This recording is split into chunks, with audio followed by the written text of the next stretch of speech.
hospitality sector. Will the Secretary of State back our campaign? And will she say when the government will finally respond to the results of the 2019 consultation on sexual harassment in the workplace? Secretary Truss. Well, I'd be very happy to meet with the Honourable Gentleman to discuss his campaign with him, and I can assure him we will be bringing forward our response very shortly. Theresa Villiers. During the Batley by-election, Labour circulated a leaflet saying, "Don't risk an MP who is not on your side," featuring a picture of the Prime Minister and Prime Minister Modi of India. Will she join me in condemning this as divisive and designed to stoke up anti-India and anti-Hindu sentiment? Well, first of all, Mr. Speaker, I want to welcome the new MP for Batley and Spen and commend her for her dignity in standing up to intimidation during the campaign. I do agree with my right honourable friend about the very divisive nature of the leaflet that she talks about, and politicians should not be stoking division. Instead, we should be working together to unite and level up our country. Final question, Alan Brown. Thank you, Mr. Speaker. Relative to average working wage, the UK state pensions are worst in Europe. We've had the WASPy Women scandal where the government didn't do anything, and now they're going to take £1.2 billion from the mine workers' pension scheme. This government doesn't solve inequality, it adds inequality, doesn't it? Well, Mr. Speaker, I wholeheartedly reject the comment by the honourable gentleman. The state pension has gone up dramatically under the triple lock by £2,000 since 2010 by this coalition and Conservative government, and we have a system that is taking forward real change and making a real difference to state pensioners.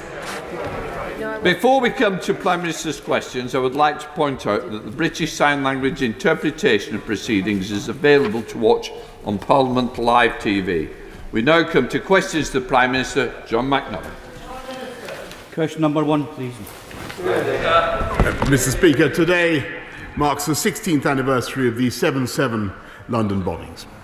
We remember the 52 innocent people who lost their lives and those who were injured, and pay tribute to the city's emergency services for their heroic response. Mr. Speaker, I'm sure the whole House will wish to join me in sending condolences to the family and friends of Sislin Faye Allen, who died earlier this week. She was the UK's first black female police officer, and she served in the Metropolitan Police.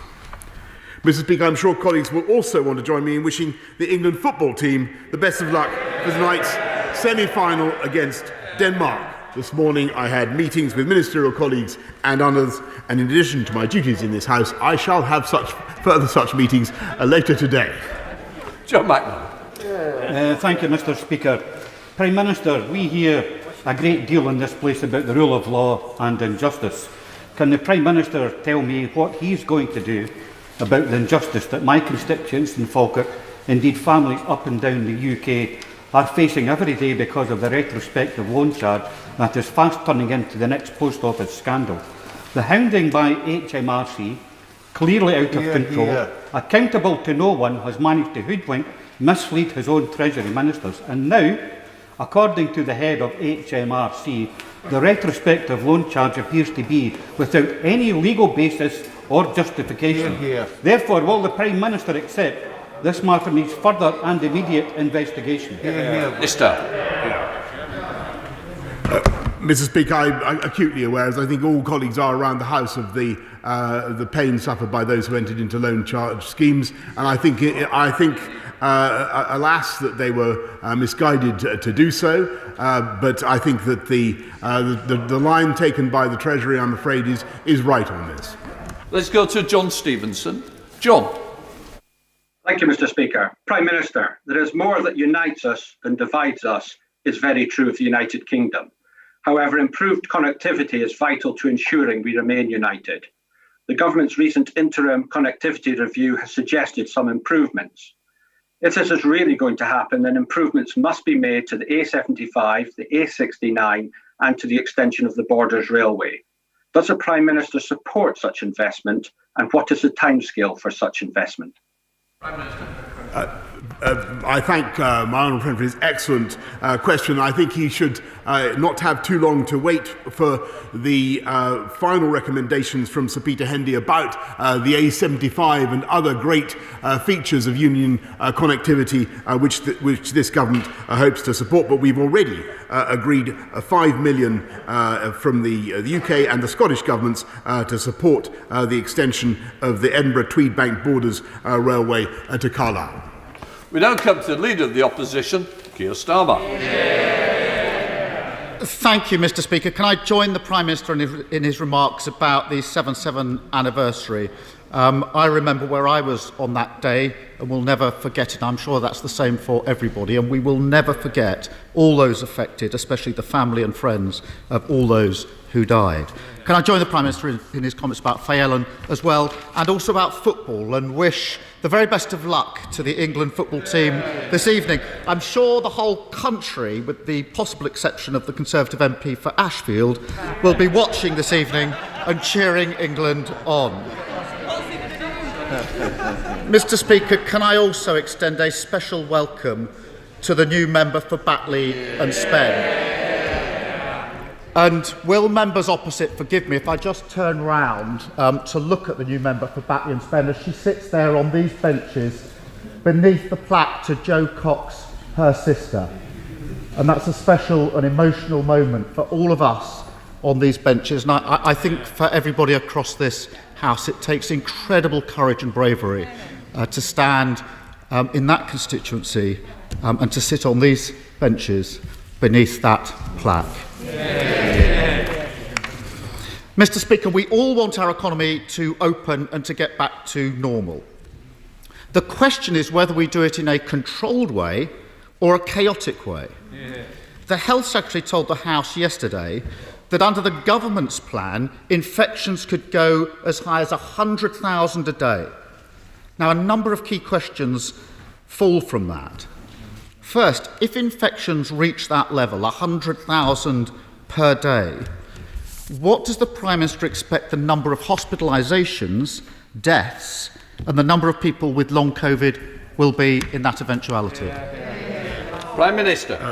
Mr. Speaker, there are a number of projections, and they're available from the SPI-M graphs. But it's certainly true, Mr. Speaker, that we are seeing a wave of cases because of the Delta variant. But scientists are also absolutely clear that we have severed the link between infection and serious disease and death. And currently there are only a 30th of the deaths that we were seeing at an equivalent position in previous waves of this pandemic. And that has been made possible thanks to the vaccine rollout, the fastest of any European country. And I think what people would like to hear from the party opposite, because I wasn't quite clear from that opening question, is whether or not they support the progress that this country is intending to make on July the 19th or not, Mr. Speaker.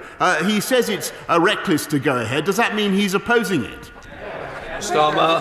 Mr. Speaker, we know that the link between infection rates and deaths has been weakened, but it hasn't been broken. And the Prime Minister must, and he certainly should know the answer to the question that I asked him. That he won't answer it here in the House hardly inspires confidence in his plan.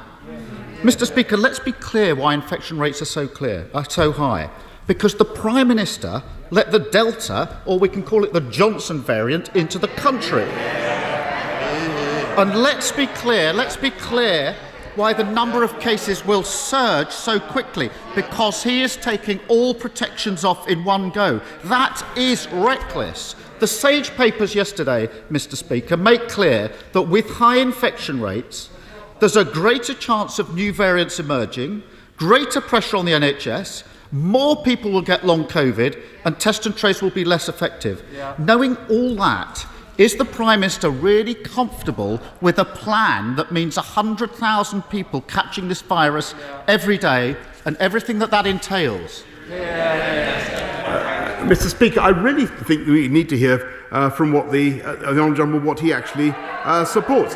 We will continue with a balanced and reasonable approach. And I've given the reasons. This country has rolled out the fastest vaccination programme anywhere in Europe. The vaccines provide more than 90% protection against hospitalisation, both of them, Mr. Speaker. By the 19th of July, we will have vaccinated, every adult will have been offered one vaccination. Everybody over 40, Mr. Speaker, will have been offered 2 vaccinations. That is an extraordinary achievement. That's allowing us to go ahead. Now, last week, Mr. Speaker, or earlier this week, he seemed to support opening up, getting rid of the 1 metre rule. He seemed to support getting back into nightclubs and getting back into pubs without masks, Mr. Speaker. But if he doesn't support it, perhaps he could clear it up now. Is it reckless or not, Mr. Speaker? Mr. Speaker, we should open up in a controlled way. Keeping baseline protections such as masks on public transport, improving ventilation, making sure the track and trace system remains effective, and ensuring proper payments for self-isolation. The Prime Minister can't just wish away the practical problems that 100,000 infections a day are going to cause. Can't wish them away. The next obvious one is the huge number of people who will be asked to isolate. If there are 100,000 infections a day, that means hundreds of thousands, perhaps millions of people are going to be pinged to isolate. The Financial Times estimates this morning that could be around 2 million people per week. The Mail says 3.5 million people a week. Either way, it's a massive number. It means huge disruption to families and businesses just as the summer holidays begin. So we know what the FT thinks. We know what the Mail thinks, what their estimates are. Can the Prime Minister tell us how many people does he expect will be asked to isolate if infection rates continue to rise at this rate? Mr. Speaker, I want to thank everybody who self-isolates. They're doing the right thing. They're a vital part of this country's protection against the disease. And what we will be doing is moving away from self-isolation towards testing in the course of the next few weeks. And that is the prudent approach, because we will have, Mr. Speaker, vaccinated even more people. But what he can't explain, well, he can't have it both ways. He says it's reckless to open up, Mr. Speaker, and yet he attacks self-isolation, Mr. Speaker, which is one of the key protections that this country has. And let me ask him again. On Monday, he seemed to say he was in favour.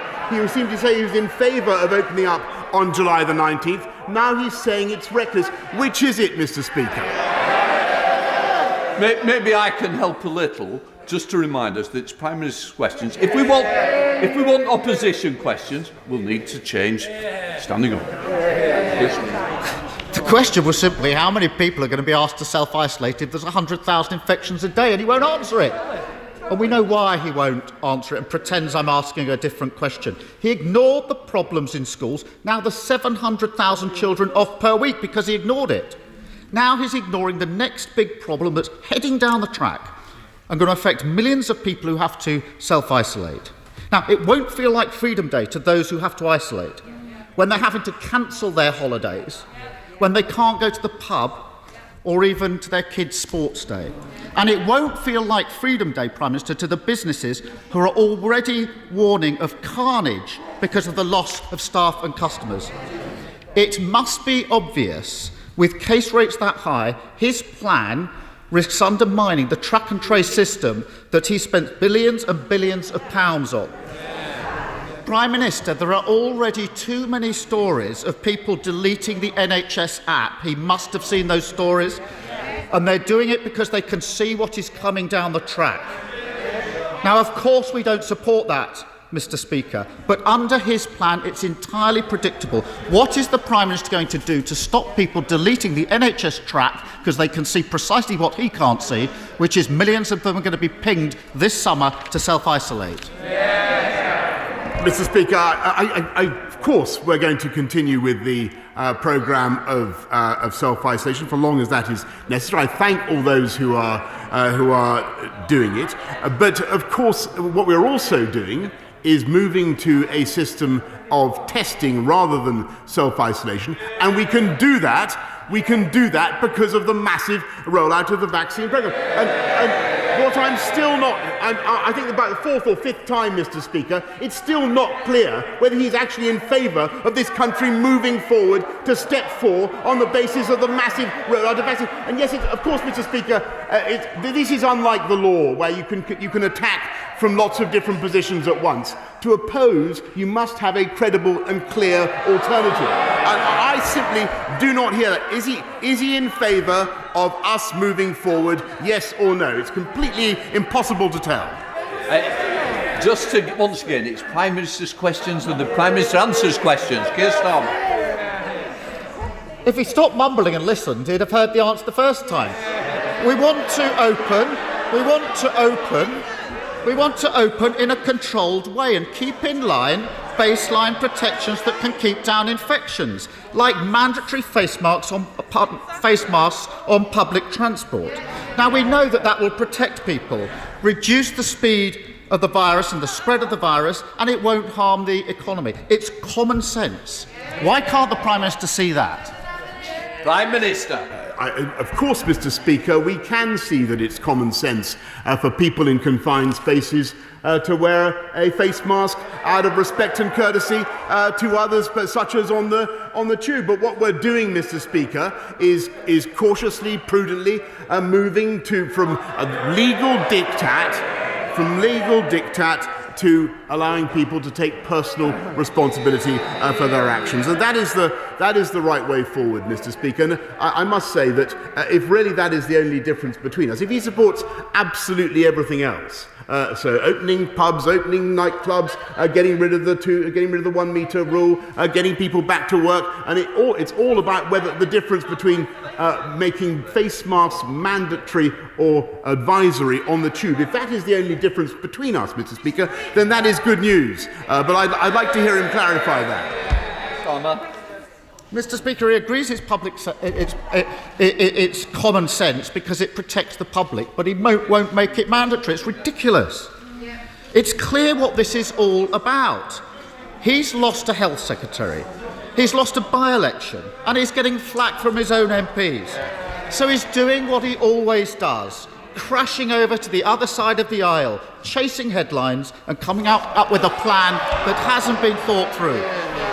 We all want restrictions lifted, we want our economy open, and we want to get back to normal. But we've been here too many times before. Isn't it the case that once again, instead of a careful, controlled approach, we're heading for a summer of chaos and confusion? Minister. No, Mr. Speaker, is the answer to that. These are difficult decisions. They need to be taken in a balanced way, and that's what we're doing.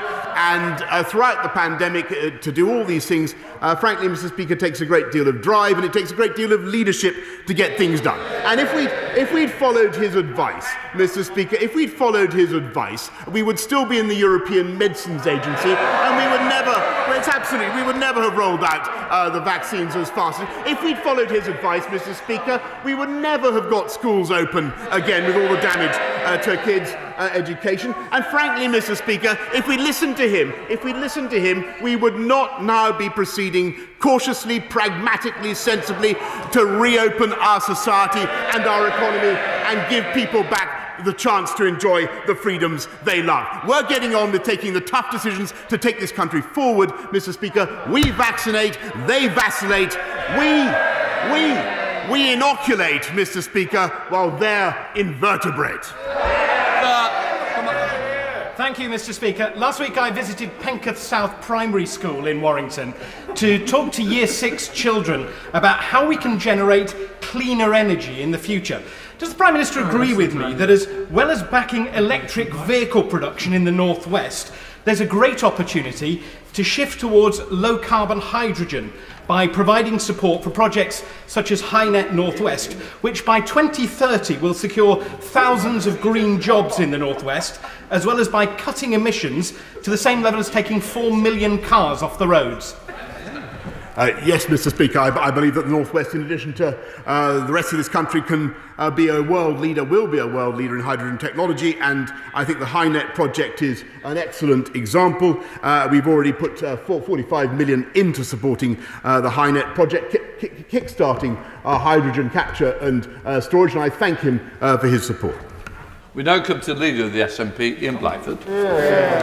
Thank you, Mr. Speaker, and can I wish England all the best for the football match tonight against Denmark, and I associate myself with the remarks of the Prime Minister on the tragedy of the bombing of 7/7 that we all remember so vividly. And also, Mr. Speaker, yesterday was the 33rd anniversary of the Piper Alpha disaster, where 167 people cruelly lost their lives. And our thoughts are very much with the friends and family that are still grieving over the terrors of that event. And finally, before I move on, this is also Srebrenica Memorial Week, and we should be remembering those that have suffered at genocide, whether that be in Bosnia, in the Holocaust, in Rwanda and many other places. And perhaps the Prime Minister will meet with me to discuss how we can help the Srebrenica charity here in the UK.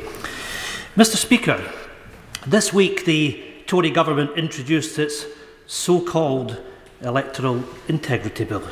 In reality, the bill is designed to do anything but increase the integrity of our elections. It is a solution in desperate search of a problem that simply does not exist. What the bill will do is to impose for the first time Trumpian voter ID laws in the UK. The Electoral Reform Society says it could lead to voter disenfranchisement on an industrial scale.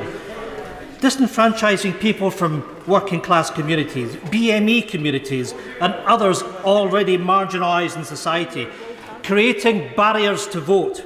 Prime Minister, why is this Tory government trying to rob people of their democratic right to vote? Mr. Speaker, what we're trying to protect is the democratic right of people to have a one-person, one-vote system. And I'm afraid that I have personal experience. I remember vividly what used to go on in Tower Hamlets, and I think it is important that we move to some sort of voter ID, and plenty of other countries have it, and I think it's eminently sensible, and people, I think, will be reassured that their votes matter, and that's what this bill is about. Goodness gracious, Prime Minister, come on. There were 34 allegations of impersonation in 2019. This is a problem that does not exist. It is a British Prime Minister seeking to make it harder to vote because it's easier to get re-elected if the government can choose their voters rather than letting the voters choose their government. Mr. Speaker, 3.5 million people in the United Kingdom do not have a form of photo ID. 11 million people do not have a passport or driver's licence. These millions of people will be directly impacted by seeing their right to vote curtailed. And it's not just the opposition saying this. Members of the Prime Minister's own party have called his plans an illogical and illiberal solution to a non-existent problem.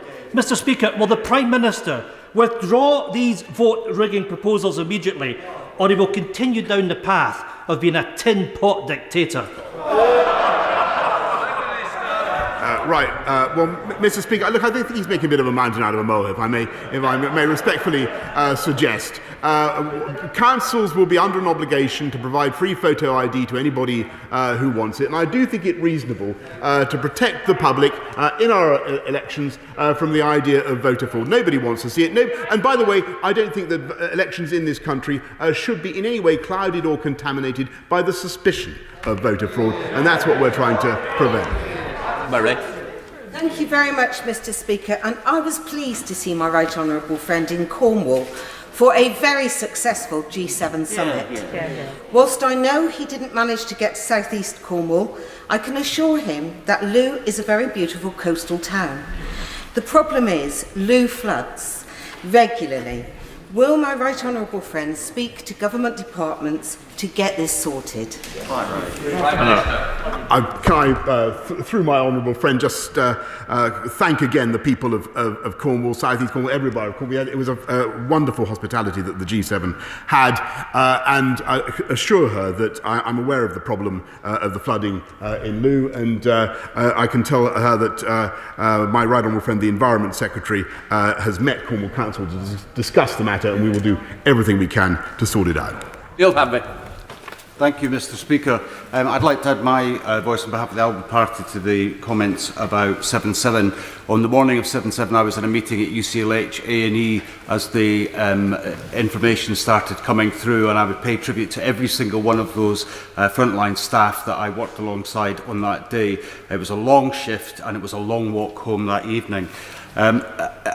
The Prime Minister talks about vaccines. Accurate surveillance is really important as well. It's equally as important.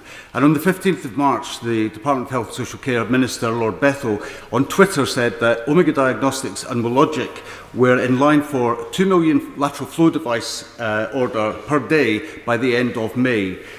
Promised jobs and security. So can the Prime Minister explain why his government is undermining the superior domestic diagnostics tests while propping up discredited Chinese imports to the tune of £3 billion? I thank the honourable member. I don't think that's an entirely fair characterisation of what the government is doing. On the contrary, we have worked night and day to build up our domestic lateral flow capacity and continue to do so. Tim Lawton. Thank you, Mr. Speaker. Last week, President Xi cheerily threatened that any foreigners attempting to influence China will have their heads bashed against the Great Wall of Steel. And of course, he's still in denial about human rights violations and the genocides in Xinjiang and Tibet, as recognised by this House, and as a result of which 5 of us remained sanctioned. So will the Prime Minister therefore support our motion to be debated in this House next Thursday, calling for a diplomatic boycott of the 2022 Winter Olympics, incredibly awarded to Beijing, until and unless this dangerous regime abides by basic international standards of decency? Prime Minister. I thank my honourable friend, but this country has led the world in condemning human rights abuses in Xinjiang, in putting sanctions on those responsible, in holding companies to account that import goods made with forced labour in Xinjiang. And I will certainly consider the proposal debated, but I must say that I'm instinctively and always have been against sporting boycotts, Mr. And the Chamberlain.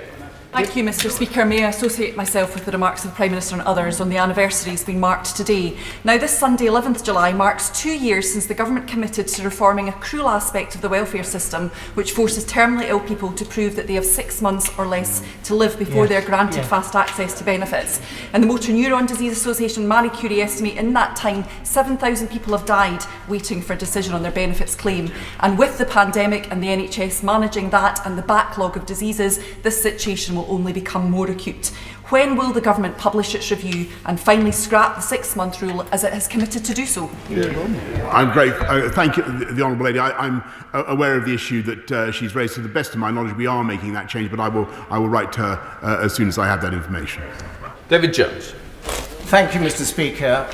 Whilst the extension of the grace period for the supply of chilled meat from Great Britain to Northern Ireland is welcome, Lord Frost is entirely right to say that it amounts in truth to no more than a temporary sticking plaster. So can my right honourable friend please confirm that unless the European Union adopts a more proportionate approach to the application of the Northern Ireland Protocol, this country will do whatever it is necessary, legislative or otherwise, to fix the problem permanently? My right honourable friend is sadly completely right in his analysis. There remain very serious problems in the what I believe is the misapplication, the excessively legally purist application of that deal and of that protocol. And what we are hoping for is some progress from the European Commission, some repairs that I think that they should make to the way this is working. But to echo what he has said, we certainly rule nothing out in our approach. Angela Crawley. Prime Minister, 1 in 4 pregnancies end in miscarriage, and Therefore, does the Prime Minister agree that parents' grief for this profound loss is not an illness? Therefore, parents should receive formal miscarriage leave rather than resort to sick pay or unpaid leave if their pregnancy miscarriage occurs before 24 weeks. Will the Prime Minister support my private member's bill and introduce paid miscarriage leave for parents? Prime Minister. Well, Mr. Speaker, I sympathise deeply with anybody who's suffered the loss of a baby by miscarriage, of course. And what I can tell her is that we did introduce in 2020 paid parental bereavement leave, but that entitles those who lose a child after 24 weeks of pregnancy to some payment, but of course nothing I can say, and no payment we could make would be any consolation to those who experience a miscarriage in that way. Thank you, Mr. Speaker. The Serious Fraud Office achieved a rare success in Southwark Crown Court in April with a successful prosecution of GPT special projects, which resulted in £28 million of penalties for corruption. The key whistleblower in this case was my constituent Ian Foxley, without whom the prosecution would never have happened. Yet he's been totally hung out to dry by the Serious Fraud Office, despite 10 years of financial devastation. Does my right honourable friend agree that unless we properly compensate whistleblowers, they simply will not come forward? And would he consider making a payment out of the £28 million received by the HM Treasury to compensate him for his losses? Well, I thank him for his excellent question. I want to thank Mr. Foxley for his whistleblowing, because he has seen justice done. The trouble is we don't normally compensate whistleblowers in the way that he recommends, but I know that my right honourable friend, the Solicitor General, has offered to meet my honourable friend to discuss the matter further. Thank you, Mr. Speaker. On Monday, we celebrated the 73rd birthday of the NHS, one of the very best things about our country. Now, many of us on this side of the House and our constituents remain committed to protect the fundamental right of universal healthcare free at the point of delivery. But this government remains a constant threat to our public health service. No staff pay rise, a 25% cut in the number of mental health beds, and the widespread sell-off of GP practices like the Edith Cavell surgery in my constituency to American private insurance giant Centene. And also, just to mention, the Health and Care Bill, which will only open the doors for privatisation wider. Why is the Prime Minister continuing to eviscerate our most essential public services? And why won't he listen to the thousands of essential workers who demonstrated on Saturday to end NHS privatisation, end chronic underfunding and understaffing, and keep the NHS public? Mr. Speaker, I don't think with great respect to the lady opposite, member opposite, I don't think I've ever heard a question that was more inversely related to reality. This is a government that from the beginning invested the biggest amount in the NHS for a generation. Then in the last year we put another £92 billion, Mr. Speaker, into frontline care. We've increased nurses' pay starting pay by 12.8% over the last 3 years. And above all, Mr. Speaker, we're not only building 48 more hospitals, but there are another 59,000 people working in the NHS this year than there were this time last year. This is a government that is putting our NHS first. Let's go to Kate Griffiths. Kate. Thank you, Mr. Speaker. I'm sure the whole House welcomes the fantastic news of Nissan's investment in an electric battery gigafactory in Sunderland. But does the Prime Minister agree with me that batteries are only part of the solution in pursuit of net zero by 2050, and that zero carbon hydrogen combustion engines, such as those recently developed by Midlands-based JCB, have an important role to play in our country's decarbonisation plans? Minister. My honourable friend is completely right, because the investments that we're seeing just in the last week or so, the Sunderland investment by Nissan, the Gigafactory in Sunderland, what Stellantis are doing at Ellesmere Port, these are tremendously exciting for battery-powered vehicles. It's fantastic, but we must not forget hydrogen, Mr. Speaker. As I said in an earlier answer, we want this country to be a world leader in hydrogen technology as well. Thank you, Mr. Speaker. I know the Prime Minister is aware of the fatal and serious road accidents that have taken place on St Albans Road and Redbourne Road in my constituency. Could the Prime Minister advise the House and advise me on what more the government is doing to improve road safety, not just in the case of fatal accidents, but often where there are serious accidents or near misses, because this is an issue that's of growing concern to many of my constituents and I believe to many across the country. I thank my honourable friend, and he's right to raise this. Although those who've been killed or seriously injured on the roads has been coming down over a long period of time, it is vital that we invest in this. We put another £100 million through the Safer Roads Fund to invest in 50 of the most dangerous stretches on A roads, and I also draw his attention to the Think campaign, which can play a huge role in reducing deaths and serious injuries on our roads. Thank you, Mr. Speaker. To their bitter disappointment, and despite the assurances given during the fire safety bill that it would do so, the building safety bill published on Monday does little to help the hundreds of thousands of leaseholders who right now face financial ruin as a result of the building safety crisis. My question to the Prime Minister is a simple one. Why is his government seemingly intent on failing to honour the commitments given to those leaseholders and members of this House by refusing to legislate to fully protect all the blameless victims of this scandal? But that's not accurate, Mr. Speaker. We are continuing to support all those who have to remediate their buildings, and I just remind you the £5 billion that we've provided is 5 times, Mr. Speaker, what Labour offered to support in their last manifesto, and we will make sure that all the leaseholders, people who have suffered from the consequences of the Grenfell conflagration, do get the advice and the support they need. Right. Thank you, Mr. Speaker. My right honourable friend will recognise the huge service done by independent hospices to those at the end of their lives, to their families, and to the NHS, because these people would likely otherwise be in hospital. He will also understand the huge impact that the COVID pandemic has had on the fundraising capacity of these hospice charities.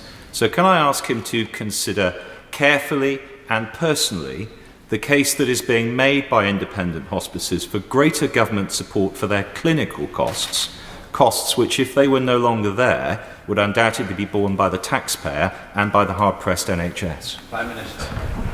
I thank my right honourable friend, and he's totally right to draw attention to the incredible selfless work of hospices up and down the country, charitable hospices.